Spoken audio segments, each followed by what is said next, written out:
Jamal Murray nag-angas sa harap ni Kevin Harlan pagkatapos kumana ng isang half-court buzzer beater shot. Anthony Edwards, the Ant-Man para sa isang explosive drive. Dinaanan lang ang depensa ni Murray at Holiday para sa isang monster dunk. Karl Anthony Towns ng Minnesota Timberwolves versus Nikola Jokic ng Denver Nuggets para sa kanilang Game 4. Bago nagsimula ang laro, Rudy Gobert tumanggap pa ng isang award bilang isang Defensive Player of the Year.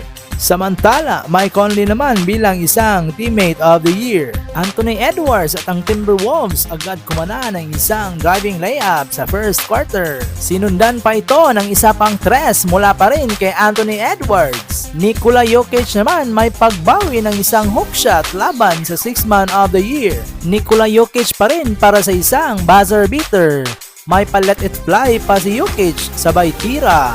Jamal Murray naman may pa behind the back at pa step back sabay fade away shot. Isabay mo pa ang isang shake and bake mula kay Jokic sabay pasa kay Gordon para sa isang dunk. Mr. MVP naging sakit sa ulo para sa Wolves. Kumana pa ng isang dunk mula sa magandang assist ni Gordon. May pagbawi naman si Edward para sa isang tres. Agad naman silang binawian ni Michael Porter ng isang fast break dunk. Jamal Murray nag-angas sa harap ni Kevin Harlan pagkatapos kumana ng isang half-court buzzer beater shot. Third quarter action naman mula kay Aaron Gordon, isang follow-up dunk mula sa miss ni KCP. Nuggets naman para sa isang screen mula kay Jokic na nauwi sa isang tres ni Jamal Murray. Anthony Edwards, the Ant-Man para sa isang explosive drive. Dinaanan lang ang depensa ni Murray at Holiday para sa isang monster dunk. Nikola Jokic may 35 points na at kasali na dito ang isang tres mula sa kick-out pass ni Jackson.